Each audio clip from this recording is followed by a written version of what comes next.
O império improvável da Crocs, como o sapato mais odiado do mundo, virou um gigante de bilhões.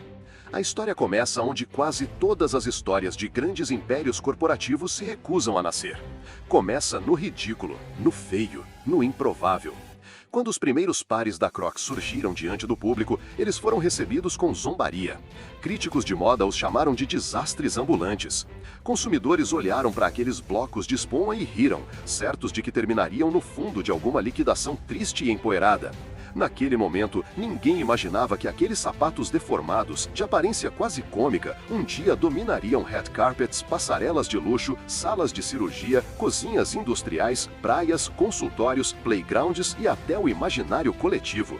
Porém, o que parecia uma piada ruim estava prestes a se tornar uma das transformações corporativas mais impressionantes do século.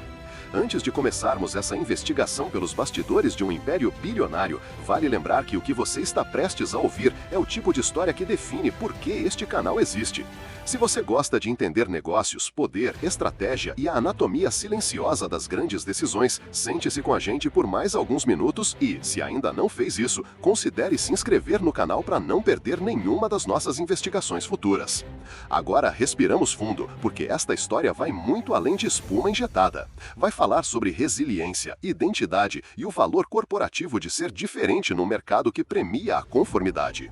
Quando Scott Simmons, George Boldacre e Lyndon Hanson se conheceram, nenhum deles imaginava que seus nomes seriam ligados a um dos produtos mais inesperados a se tornar um fenômeno global. Scott era um inventor silencioso, um engenheiro de espírito inquieto, sempre vasculhando o mundo por materiais e soluções que as pessoas não sabiam que precisavam. Durante uma viagem ao Canadá, encontrou uma espécie de tamanco feito de uma resina estranha. Aquilo não parecia bonito, nem moderno, nem vendável, mas algo nele chamou sua atenção. Era leve, resistente à água, não absorvia odores e tinha uma capacidade estranha de moldar-se ao pé. Era feio, sim, mas era funcional. Scott sabia reconhecer o potencial bruto de uma ideia, mesmo quando seu brilho estava enterrado sobre camadas de estranheza. Ele levou aquele protótipo para casa e começou a trabalhar no que mais tarde seria chamado de Croslite, o coração tecnológico da Crocs. George, por outro lado, era o ex-menino pobre que havia construído um império de franquias do Domino's. Sua mente funcionava em velocidade máxima. Ele enxergava negócios onde outros enxergavam riscos. Tinha faro, ousadia e um temperamento explosivo que ora abria portas, ora criava tempestades. Era o tipo de empreendedor que entendia que um produto não precisa ser bonito, precisa ser vendável, precisa resolver um problema real. E ali estava um sapato que deslizava, flutuava, não encharcava, não escorregava, não fedia.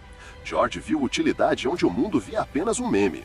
O terceiro vértice desse triângulo improvável era Lyndon.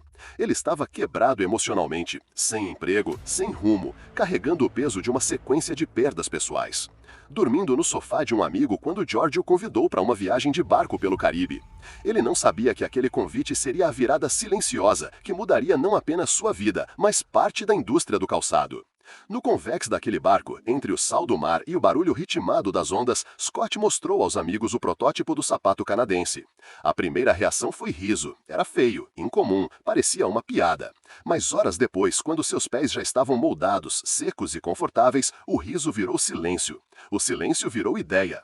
A ideia virou decisão. E a decisão virou a fundação da Crocs. O trio voltou da viagem com um único objetivo: criar um calçado funcional, acessível, durável e completamente diferente de tudo no mercado. Nascia ali uma empresa que não queria ser bonita, queria ser prática, queria ser útil, queria ser ela mesma. George entrou com investimento, Scott entrou com a tecnologia, Lyndon entrou com a estratégia de mercado. E juntos, em 2002, levaram seu primeiro lote para o Fort Lauderdale Boat Show. A estratégia de marketing era tão ousada quanto o produto. Eles simplesmente começaram a jogar os sapatos nas mãos das pessoas. Era impossível ignorar. Era impossível não rir, mas era impossível não experimentar. E quando alguém experimentava, eles vendiam. De 200 pares, venderam 200. Saíram do evento não com um estoque, mas com uma convicção. Algo estava prestes a acontecer. Nos anos seguintes, algo realmente aconteceu. De um produto pensado para barcos, a Crocs invadiu hospitais, cozinhas, escolas, postos de gasolina e qualquer lugar onde alguém passasse horas em pé. Profissionais da saúde foram os primeiros a adotar o sapato de maneira quase religiosa. Era confortável, era leve, era anti-odor, era antiderrapante, era barato e era praticamente indestrutível. O boca a boca fez o que nenhum comercial caro conseguiria fazer. As vendas decolaram. A marca se espalhou por comunidades, nichos, profissões e países com uma rapidez que assustou até seus próprios fundadores. Mas as histórias que contamos aqui raramente são histórias de crescimento linear. Toda ascensão demasiado rápida carrega em si a semente da queda. E a Crocs não foi exceção. À medida que o produto se tornava um sucesso, a empresa começou a expandir sem freio. Novos modelos, novos mercados, novas fábricas.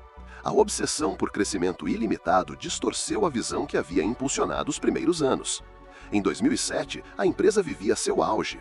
Em 2008, quase não existia mais. A crise financeira global atingiu em cheio suas operações. O estoque encalhado se acumulava em armazéns gigantescos. Os custos explodiam, a demanda evaporava.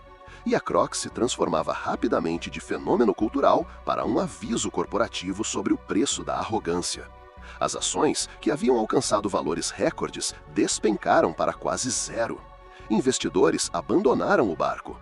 Analistas decretaram a morte da marca. A imprensa festejou o fim do que chamavam de sapato mais feio do planeta. Mas a morte não veio. Pelo menos, não ainda. E aqui fazemos uma pausa breve. Se você está mergulhado nesta história e aprecia entender como decisões equivocadas, crises internas e pressões externas moldam o destino de uma empresa, considere deixar o seu like, porque isso ajuda este documentário a chegar a mais pessoas que querem aprender com os bastidores corporativos. Agora voltamos para o ponto em que a Crocs estava no chão, fraturada, esgotada, quase irreversível. Para sobreviver, era preciso destruir boa parte do que havia sido construído. A empresa cortou milhares de funcionários, fechou lojas, eliminou linhas inteiras de produtos, reduziu modelos, simplificou operações, voltou ao básico, voltou ao que funcionava, voltou ao clog original. E ao voltar, descobriu que a essência que quase tinham abandonado era, na verdade, a salvação. Aos poucos, a Crocs ajustou o inventário, renegociou dívidas, reestruturou logística, reconstruiu relações com distribuidores e recuperou a confiança de mercados locais e internacionais. Mas algo inesperado aconteceu a seu favor. O mundo da moda mudou. De repente, o feio virou tendência, o estranho virou estilo, o exagerado virou luxo. Marcas como Balenciaga e Gucci começaram a definir o que significava beleza. A estética do ugly fashion tomou conta das redes sociais e das vitrines.